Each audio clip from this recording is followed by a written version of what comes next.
하나님 말씀 갈라디아서 3장입니다. 갈라디아서 3장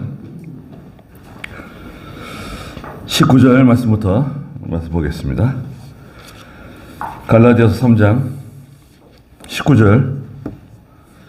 그러면 율법은 무엇이냐? 그것은 범법함을 위하여 더해진 것이나 약속된 자손이 오실 때까지 그 율법은 천사들을 통하여 중보자의 손으로 제정된 것이다. 중보자는 한 편만을 위한 자가 아니나 하나님은 한 분이시다. 그러면 율법은 하나님의 약속들과 반대되는 것이냐? 결코 그럴 수 없다. 만일 살릴 능력이 있는 율법이 주어졌다면 참으로 의가 율법으로 말미암았을 것이다. 그러나 성경은 모든 것을 죄 아래 가두었으니 이는 예수 그리스도를 믿는 자들이 믿음으로 말미암아 약속을 받게 하려는 것이다. 그랬습니다.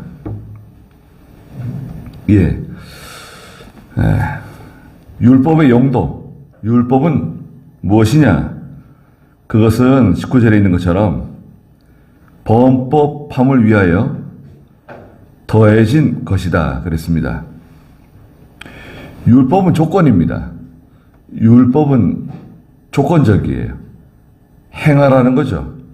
율법대로 행하지 않으면 그건 저주예요. 하나님이 싫어하는 거예요. 그런데 그 조건을 충족시킬 수 있습니까? 충족시킬 수가 없어요. 율법의 기능이 있는데요. 율법은 첫째는 로마서 3장 10절에 있는 것처럼 죄를 깨닫게 하는 거죠. 율법은 이게 죄로구나. 이거 하나님이 이거 싫어하시는구나. 알게 됐어요. 율법을 통해서. 로마서 3장 10절. 이와 같이 기록되어 있다. 의인은 없으니 하나도 없으며 깨닫는 자도 없고 하나님을 찾는 자도 없다. 모두가 달성하여 한 가지로 무익하게 되고 선을 행하는 자가 없으니 하나도 없다. 네. 그 다음에 그 5장, 로마서 5장 13절 읽어주시겠어요? 율법이 있기까지도 죄가 세상에 있었으나 율법이 없을 때에는 죄가 죄로 여겨지지 않았다. 율법이 오니까 이게 죄로구나. 이거 하나님이 싫어하시는 거구나. 다 이제 알게 된 거죠. 율법을 통해서 첫째는 죄를 깨닫게 된다는 거죠. 두 번째는 율법을 통해서 인간의 전적 무지와 무능, 사람의 힘으로는 안 되는구나. 로마서 7장 8절에 인간의 전적 무능을 깨닫게 되었어요. 로마서 7장 8절. 그러나 죄가 계명으로 말미암아 기회를 타서 내 속에서 온갖 탐심을 일으켰으니 이는 율법이 없으면 죄는 죽은 것이다. 율법으로 인해서 인간의 한계, 나의 한계를 알게 됐어요. 내 힘으로는 이 죄의 문제를 해결할 수 없구나. 그 다음에 율법의 세 번째 역할은 예수님께로 인도하는 좋은 선생님이에요. 오늘 그 3장, 갈라디아 3장 24절. 그리하여 율법이 그리스도께서 오실 때까지 우리의 가정교사가 되었으니 이는 우리가 믿음으로 말미암아 의롭다 하심을 얻게 하시려는 것이다. 네. 율법이 그리스도께서 오실 때까지 우리의 좋은 가정교사가 되어줬어요. 이 가정교사, 선생님이란 뜻인데요.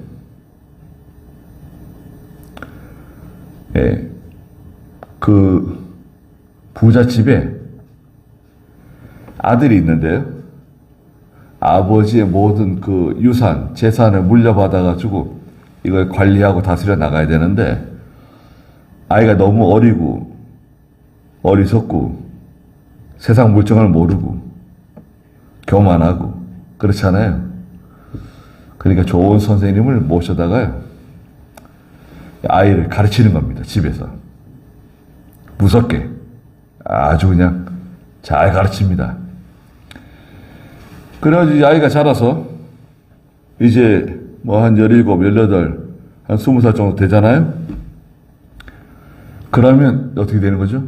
예, 아주 능력 있는, 실력 있는 아들이 됩니다.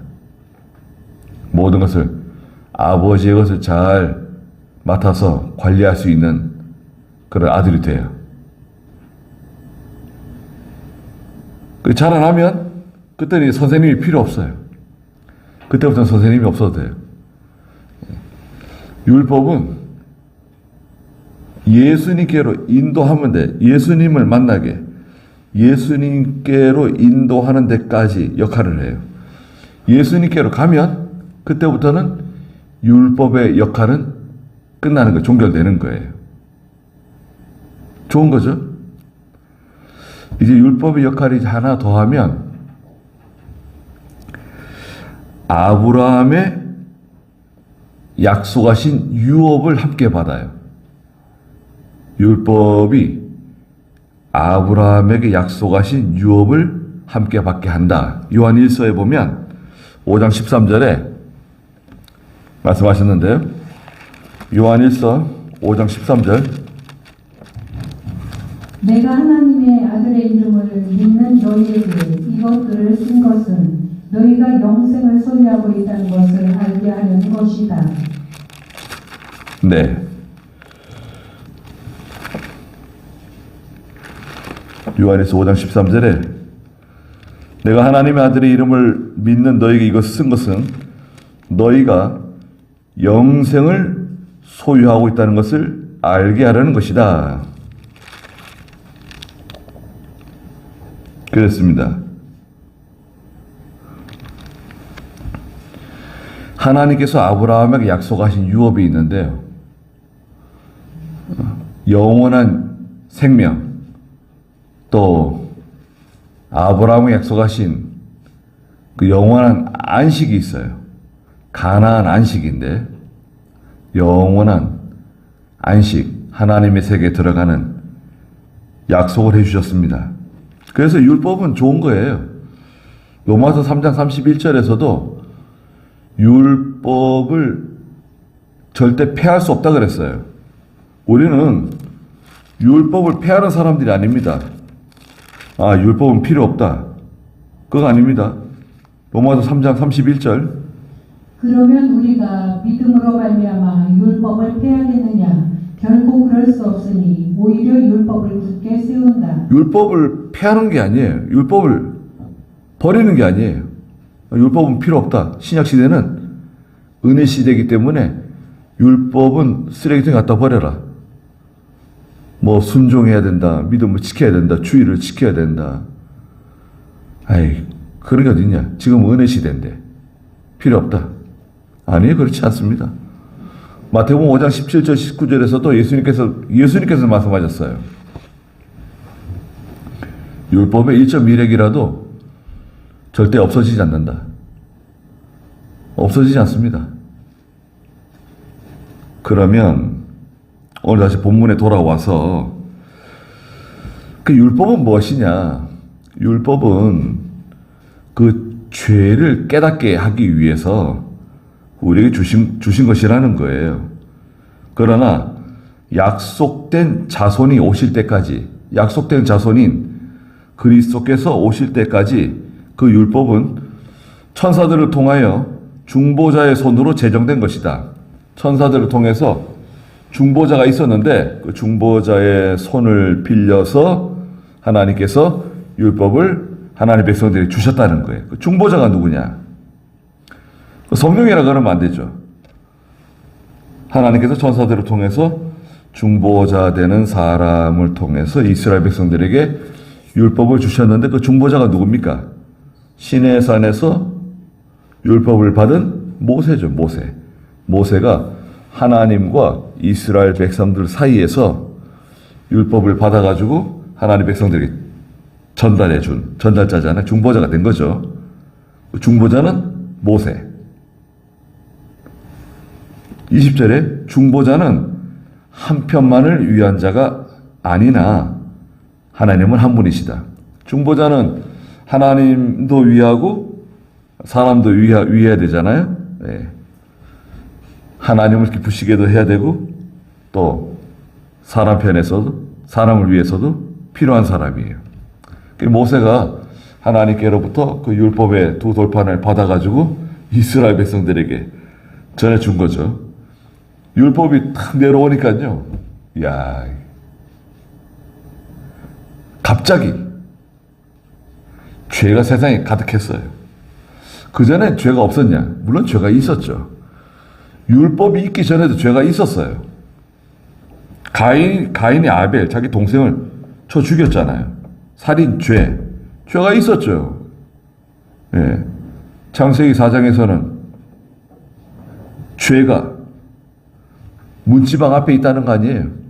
죄가 문지방 앞에 있다가 틈만 나면 확 들어온다는 거 아니에요. 집 안으로. 내 속으로. 죄는 가까운 데 있다는 거예요. 근데 율법이 딱 내려오니까 이게 다 걸리는 거죠. 율법의 이 그물에 딱 걸려가지고 몽땅 이게 다 죄가 드러나고 그냥 정죄가 된 거죠. 정죄. 정죄라고 하는 것은 판사가 이렇게 판결하는 거예요. 유죄, guilty, 유죄라고 판결하는 정죄함을 받는 거예요. 율법을 통해서.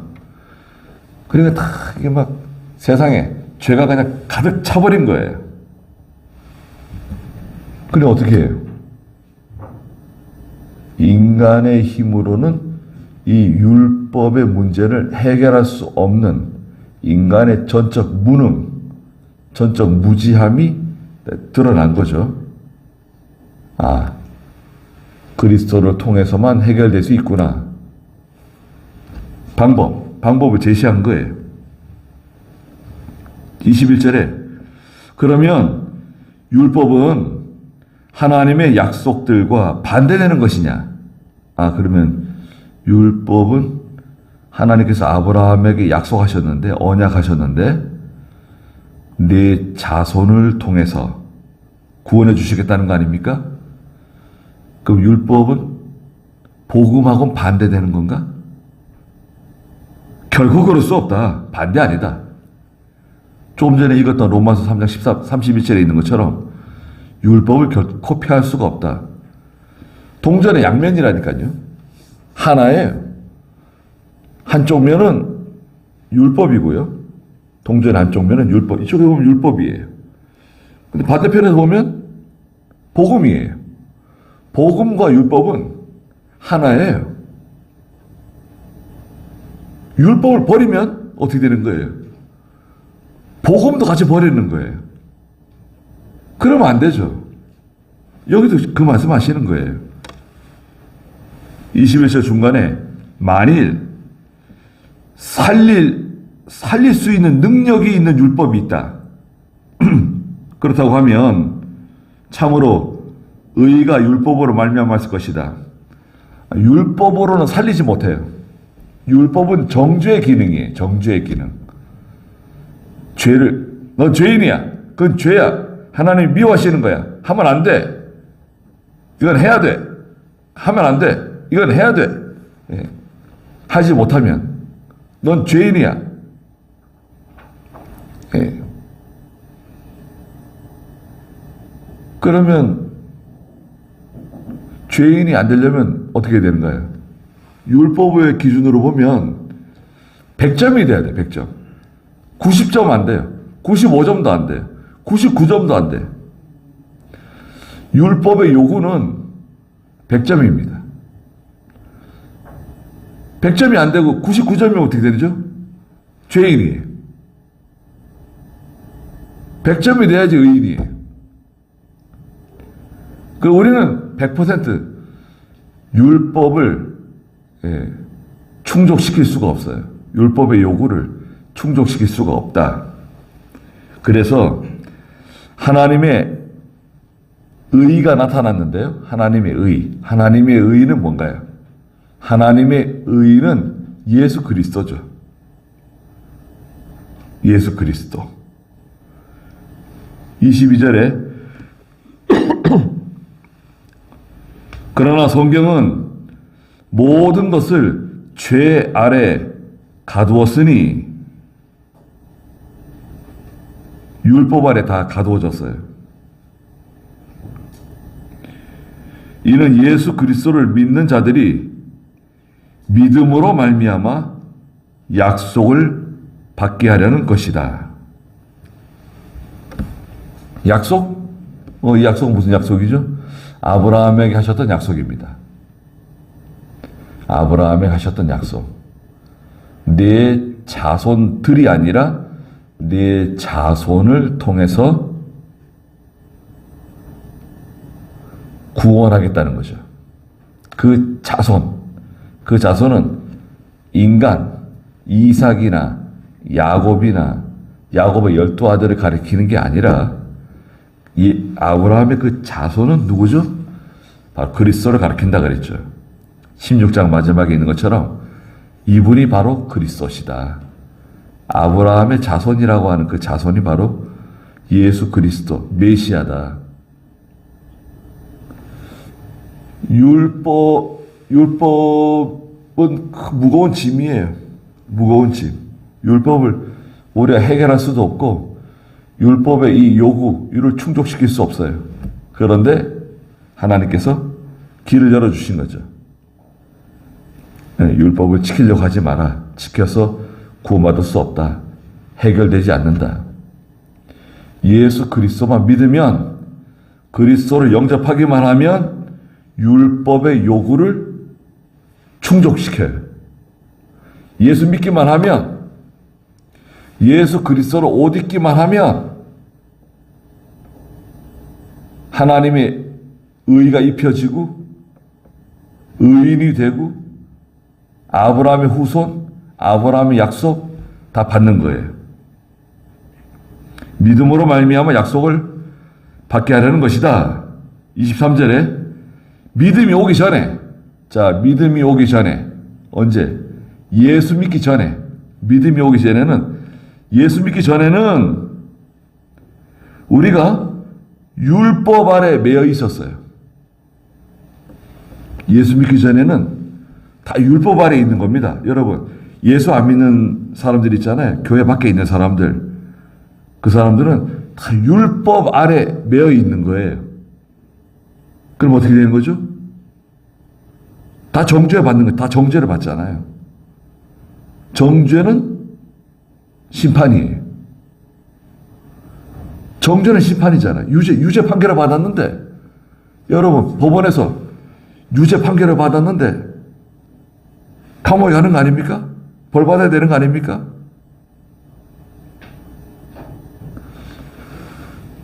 예수 그리스도를 영접하기 전에는 다 율법 아래 있는 사람들이에요.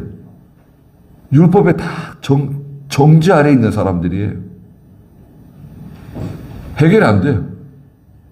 그러니까 예수 안 믿으면 어떻게 됩니까? 하나님의 진노를 받게 되는 거죠.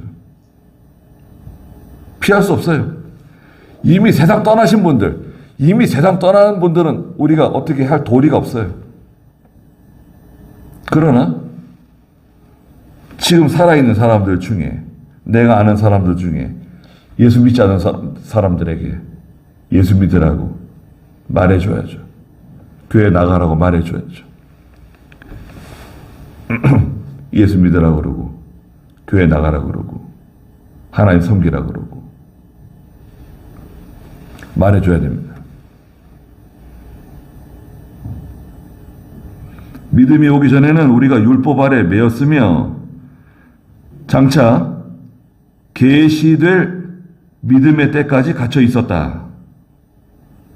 장차 계시될 믿음의 때, 예수 그리스도를 영접할 때까지 율법 아래 갇혀 있다가 24절에 그리하여 율법이 그리스도께서 오실 때까지 우리의 가정 교사가 되었으니, 이는 우리가 믿음으로 말미암아 의롭다 하심을 얻게 하시려는 것이다. 예수 믿기만 하면 의롭다 하심을 얻어요. 의롭다 하심을 얻는다는 말을 칭의라고 그래요. 칭의. 의인이다. 너는 의인이야. 라고 인정받았어요. 의롭다 하심은 세례를 통해서 받는 거 아닙니다, 여러분. 교회에서 세례 받으면 내가 의인이 되는구나. 아니에요.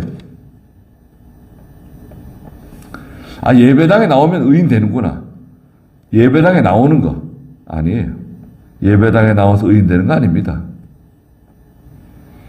그럼 어떻게 의인 되는 거죠? 예수 그리스도를 믿는 거, 십자가 부활을 믿는 거, 하나님 아버지를 믿는 거, 믿음으로 의인이 되는 거예요. 근데 그것은 내 개인의 노력이나 내 개인의 수고를 통해서 얻어지는 게 아닙니다. 공부해서 얻어지는 게 아니에요. 이건 하나님의 선물입니다. 선물. 믿음은 선물이에요. 하나님이 내 속에 믿음을 주시는 거예요. 예수가 믿어지세요? 하나님의 선물을 받으신 거예요. 그건 사람이 준 게 아닙니다. 그건 목사가 주는 것도 아니고 부모가 주는 것도 아니고 친구가 주는 게 아니에요. 사람이 하는 일은 소개할 수 있어요. 소개. 예수님을 소개할 수 있어요. 예수님은 이런 분이시다. 십자가는 이런 거야. 부활은 이런 거야. 예수 믿고 예배당에 나오면 이런 게 좋은 거야. 소개할 수 있어요. 소개. 소개는 할 수 있지만 사람이 그 사람 속에 믿음을 넣어주지는 못해요. 믿음을 그 사람 속에 넣어주시는 것은 누가 하시는 거죠? 성령이 하는 거예요. 성령. 하나님께서, 하나님인데 성령 하나님께서 그 사람 속에 믿음을 넣어주세요. 그 믿음은 생명의 씨앗이에요. 생명의 씨앗. 여러분, 씨를 뿌리면 어떻게 되죠? 씨앗이 땅에 떨어지면 어떻게 됩니까? 이제 발화를 해가지고 자라나죠. 믿음이 들어온 사람이 이제 믿음이 속에 자라납니다. 믿음이 점점 자라나죠. 믿음이 자라난다고도 하고 영이 자라난다고도 해요. 영이 자라난다. 그런 과정에서 하나님의 말씀을 듣고 잘 순종하게 되면 어떻게 됩니까? 자기 구원이 이루어져요. 영이 자라나고 자기의 구원이 점점 이루어져 갑니다. 구원이 이루어진다는 것을 기억해 두세요. 빌립보서에 너희 구원을 이루라는 말씀도 있는데 구원이 이루어진다. 이루어가는 구원이 있습니다. 영이 자라나요. 우리의 영은 자라나는 영이에요. 영이 어디까지 자라나는가? 영도 인격체입니다. 인격체. 지정의. 인격체라고 하는 것은 요 세 가지가 있어야 돼요. 여러분. 인격체는 지정의가 있어야 돼요. 그걸 인격체라 그래요. 소를 인격체라 그럽니까? 개, 고양이, 인격체라 그래요? 아니에요. 인격체 아니에요. 인격체는 첫째, 누가 인격체죠? 하나님. 하나님 인격체세요. 성령, 그리스도, 다 인격체시죠. 또, 천사도 인격체예요. 마귀. 여러분, 마귀도 인격체입니다. 인간도 인격체죠. 그 다음에 코끼리가 인격체입니까? 고래가 인격체입니까? 공룡? 공룡 인격체일까요? 아닙니다. 네. 이게 인격체예요. 이게 다예요. 지정의를 가지고 있는 그 인격체라 그래요. 우리의 영이 인격체예요, 여러분. 인간의 영이 인격체입니다. 인격이 자라나요. 어디까지? 예수님의 인격을 닮아가는 거예요. 인격이 자라나야 됩니다, 여러분.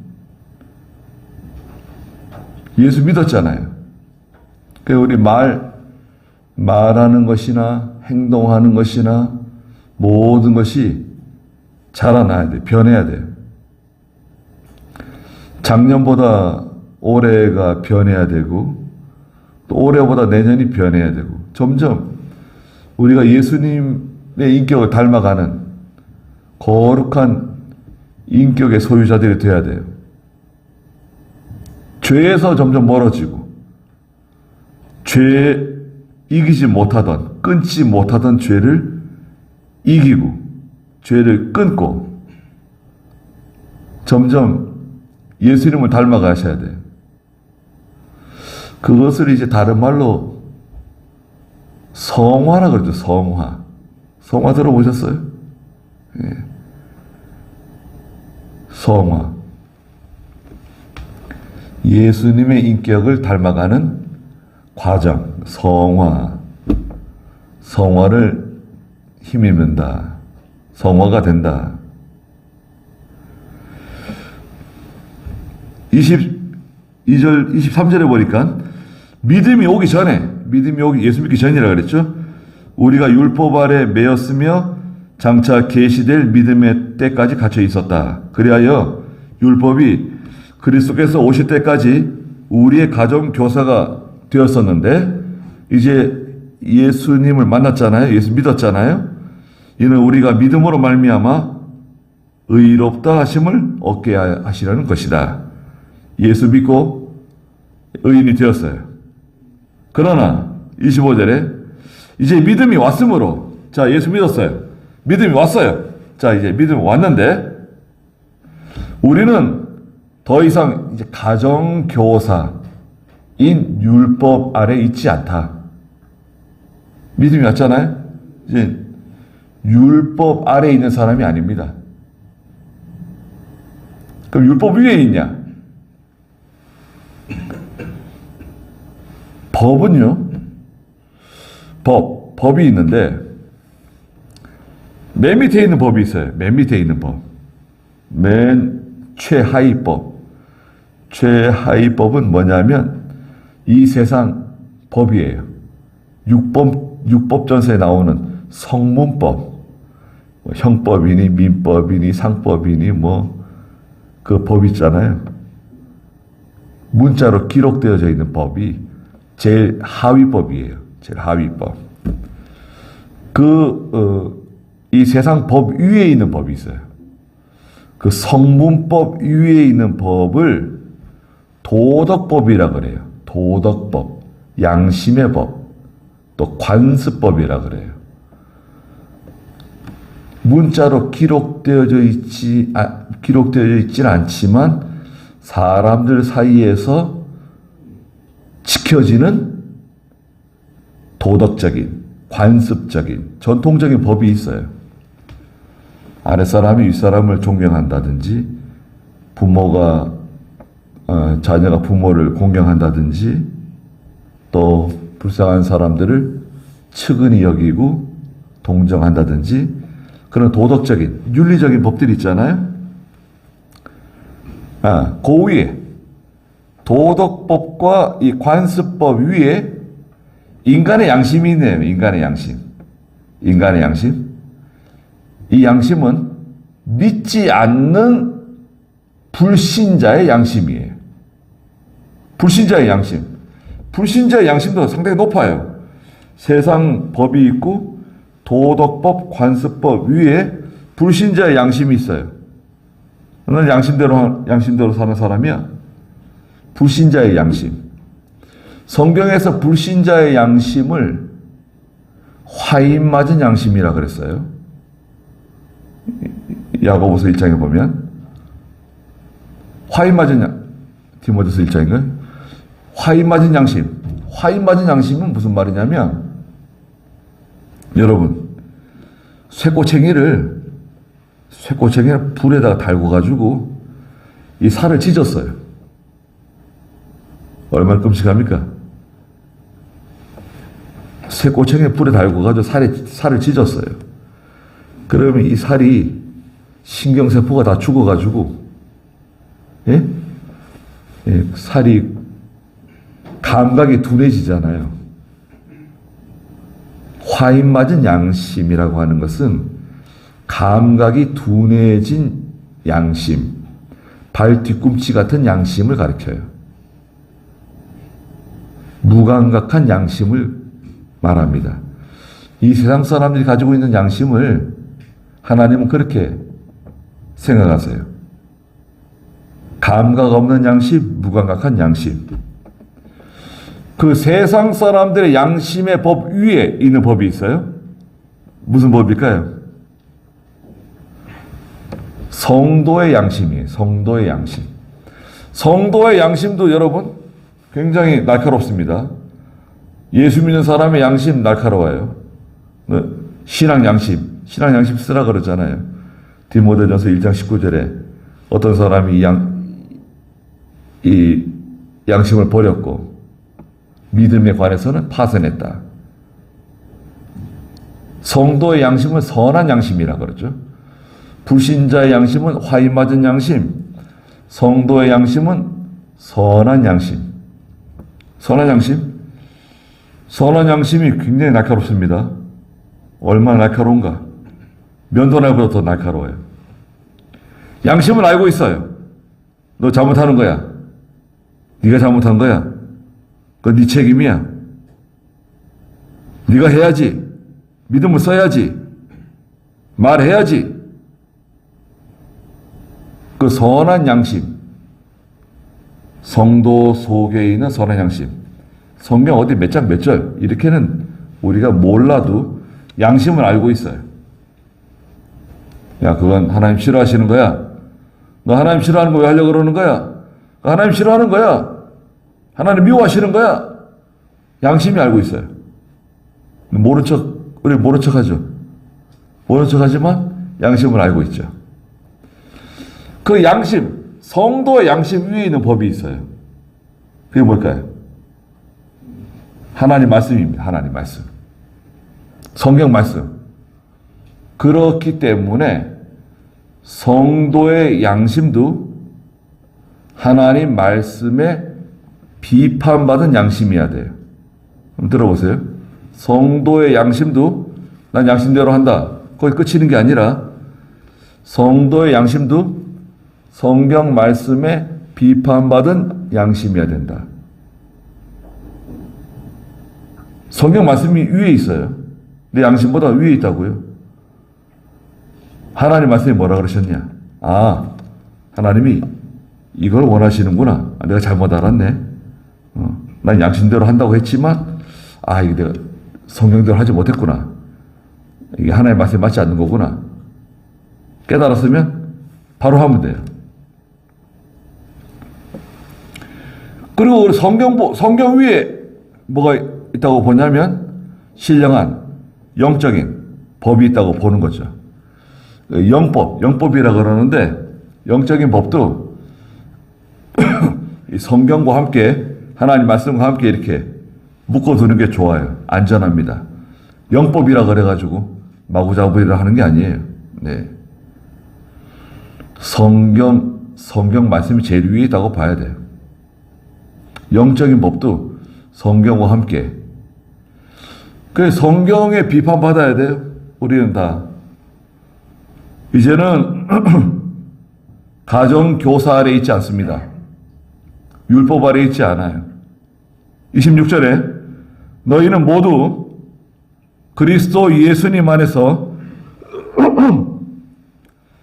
믿음으로 말미암아 하나님의 아들들이 되었으니, 자 보세요.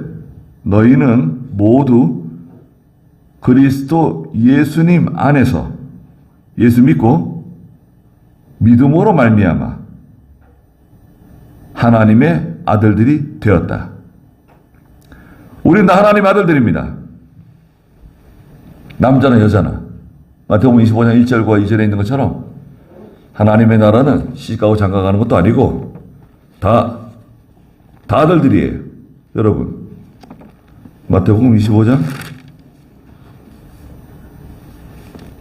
1절 2절 한번 읽어주시겠어요? 그때 하늘나라는 자신들의 등을 가지고 신랑을 맞으러 나간 열 처녀가 될 것이다. 그들 중 5은 어리석었고 5은 슬기로웠다. 네.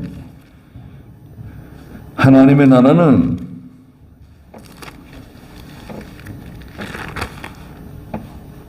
자신들의 등을 가지고 신랑을 맞으러 나간 열 처녀와 같을 것이다. 성도들은 다 열 처녀 안에 들어가는 거예요. 남자든 여자든 노인이든 젊은이든 누구든 간에 믿는 성도들은 다 그리스도의 신부들입니다. 또 그리스도의 아들들이에요. 하나님 아들들이 되었어요. 다 천사와 같아요, 여러분. 천사보다 월등히 높죠. 천사는 하나님 아들이 아니에요, 여러분. 성경에 천사를 하나님 아들이라고 또 표현한 데도 있어요. 하나님 아들 아니에요. 그건 표현상 그렇게 한 거고, 천사는 하나님이 부리시는 종이에요, 종. 히브리 1장 14절에 하나님이 부리시는 영이라 그랬어요.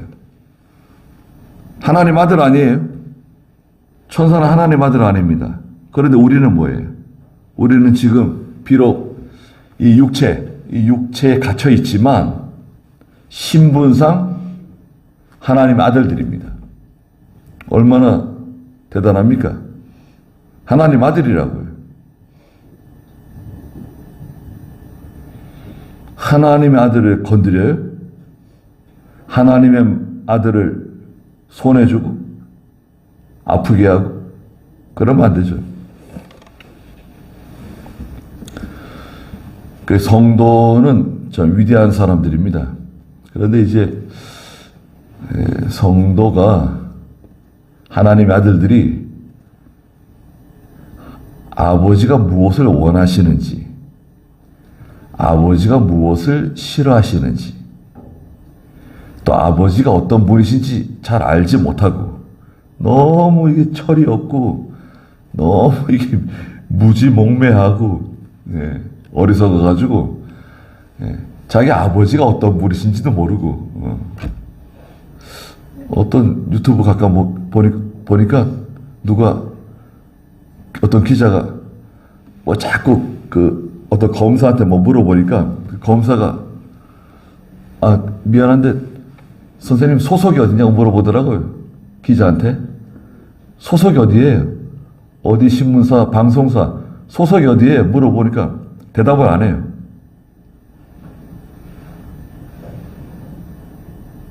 이따가 알려주겠대요. 소속이 어디냐고 물어보는데 왜 소속을 말하지 않냐고.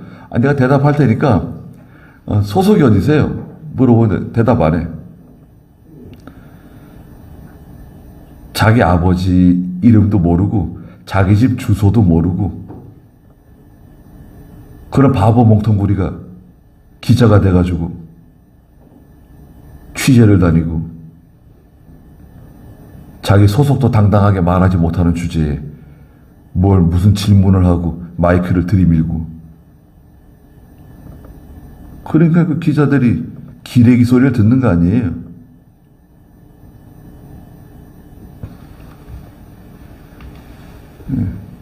하여튼간에 간슬게 다 빼놓고 다니는 사람들.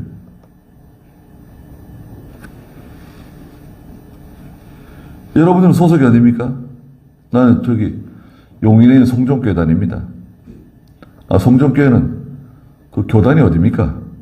우리는 대한예수교 장로회 개신 측입니다. 개신 측은 뭐예요? 개약 신학교를 중심으로 형성된 교단입니다. 원래는 우리 고려파입니다. 부산 고려파. 아, 고려파시로구나.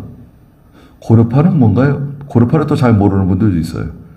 아, 고신, 옛날 고신입니다. 고신의 그 위에가 고려파거든요. 우리는 다 고려파예요. 장독이는 다 고려파. 고려파에서 다 갈라져 나간 거예요. 고려파가 우리 원, 뿌리. 네. 고려파는요, 왜 고려파냐? 우리가 이 우리나라 고려 그것도 있고, 그 신사참배 거절하고, 일제시대 때 핍박당하고, 감옥 가고, 고난당하던 성도들이 또 그런 하나님의 종들이 모여서 세운 게 고려파예요. 그 신학교가 고려신학교. 고신이에요, 고신. 고려신학교, 고신대학교. 부산 고신대학교 있잖아요. 그럼 왜 우리는 개신이 되었냐? 고신에서요, 다툼이 하나 벌어졌어요. 이거 잠깐 역사니까 들어보세요. 그 다툼은 마산에 있는 문창교회 사건이었어요. 마산 문창교회. 무슨 문제가 생겼냐? 마산 문창교회가 이제 교단이 갈라지다 보니까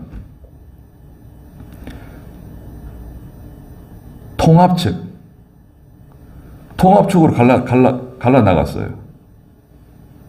한쪽이 통합측 있잖아요. 통합측은 십자가에 푸른색 리본 이렇게 감겨져 있는 게 통합측이에요. 통합측은 어떻게 통합측이 된 거냐?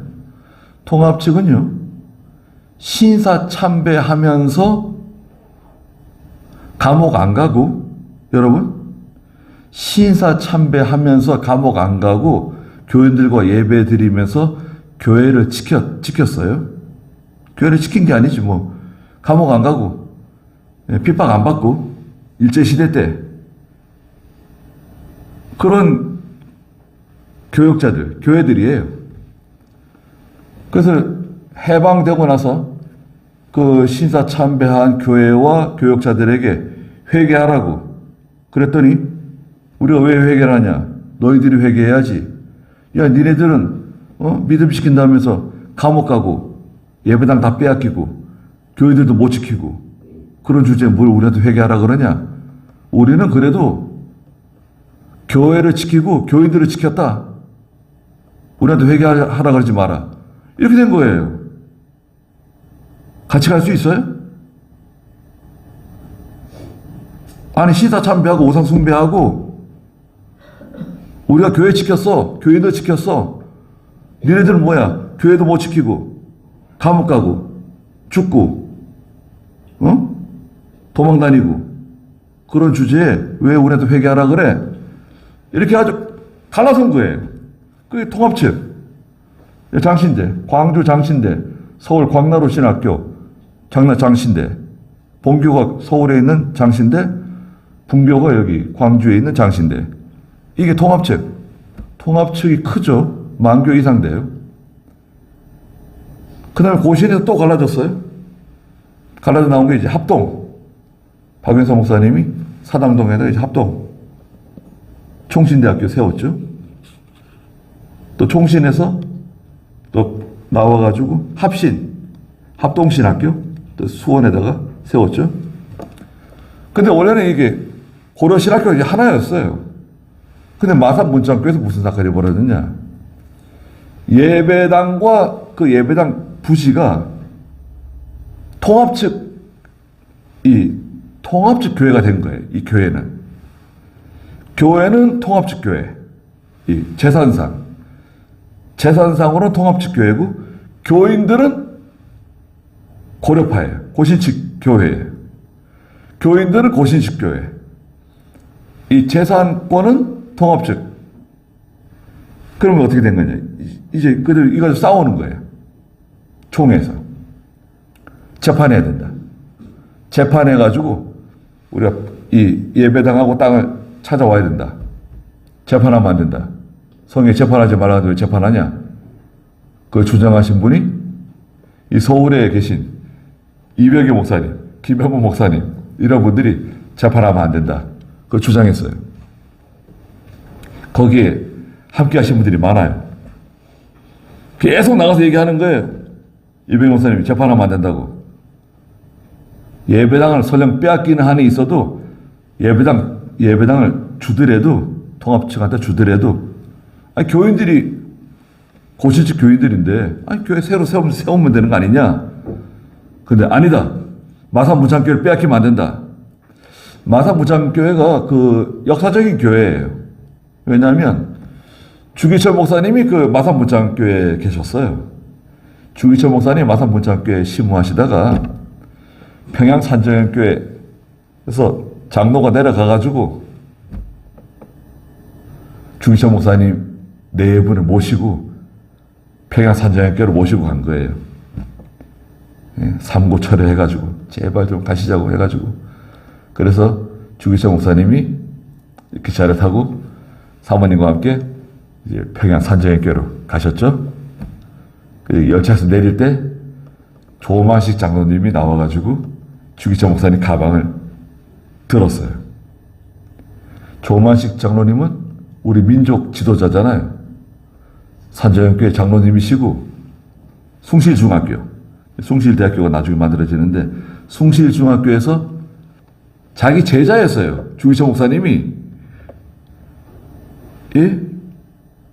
조만식 장로님의 제자 선생님이었다고요. 근데 그 선생님이 장로님이신데 그 장로님이 목사님 가방을 빼앗는 거예요. 그 주기철 목사님이 아유 장로님 제 가방은 제가 듭니다. 아이 목사님 절대 그러시면 안 된다고. 그 조만식 장로님이 주기철 목사님의 가방을 빼앗아서 자기가 들고 목사님 모시고 교회로 들어가죠. 그리고 평양산정교회에서 이제 일제의 핍박을 받고 이제 순교하시게 되죠. 마산문창교회는 좋은 교회입니다. 역사적인 그런 어떤 정통성을 가지고 있죠. 그러니까 전쟁에 붙은 거예요. 그런데 이것을 가지고 세상 재판 받으러 간 거예요. 세상 재판 받으러 갔다고요. 결국은 졌어요. 빼앗겼어요. 통합측교회가 된 거예요. 그래가지고 나온 거예요. 나와가지고 고신에서 나와가지고 신학교를 세운 거죠. 1969년에 개학신학교 성경학교를 세운 거예요. 그 개학신학 만들어진 거죠. 우리 개신측 이게 우리 역사입니다. 네. 대한예수교 장로회 개신측 어떻게 개신측이 됐냐 간단하게 제가 말씀드린 겁니다. 알고 있으면 좋죠. 우리는 믿음으로 말미암아 하나님 아들들이 되었죠. 27절에 누구든지 그리스도와 합하여 세례를 받는 자는 그리스도로 옷 입었다. 그리스도를 믿음으로 합하여는 그리스도를 믿음으로 세례를 받는 자. 이 세례는 교회에서 세례 받는 걸 말하는 게 아니에요. 무슨 세례냐? 영적 세례.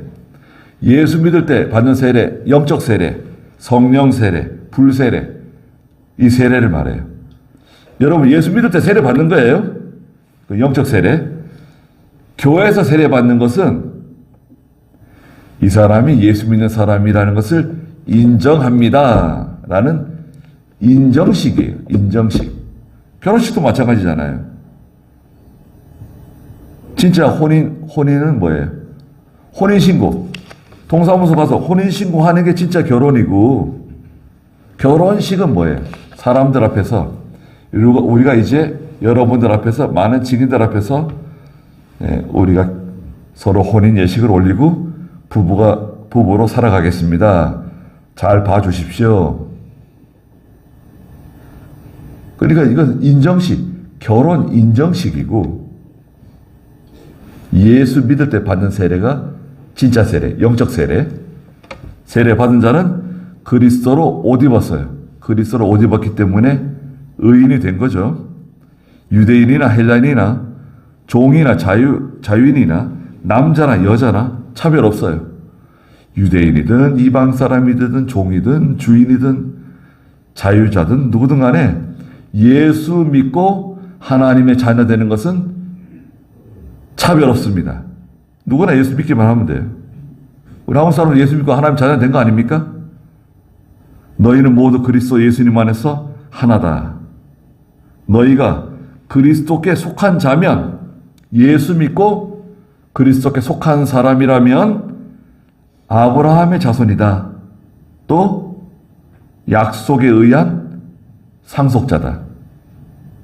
우리는 아브라함의 자손이고 영적 아브라함의 자손, 또 하나님의 것을 상속받는 상속자가 되었습니다. 여러분, 저와 여러분 다 상속자들이에요. 하나님의 자녀들이기 때문에 하나님의 것을, 여러분, 하나님의 것을 다 갖다 쓸 수 있는 사람들이에요. 상속자가 그거 아닙니까?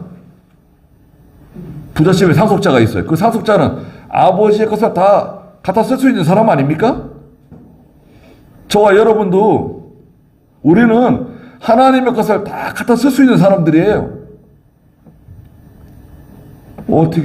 어떻게 쓰죠? 기도를 통해서 하나님의 것을 가져다 쓸 수 있습니다. 기도하지 않으면 아버지의 것을 쓸 수 없어요. 아무리 상속자로 떠들어도 아버지가 주시지 않는데 어떻게 했습니까? 아버지의 것을 가져다 쓸 수 있는 방법이 뭐라고요? 기도입니다.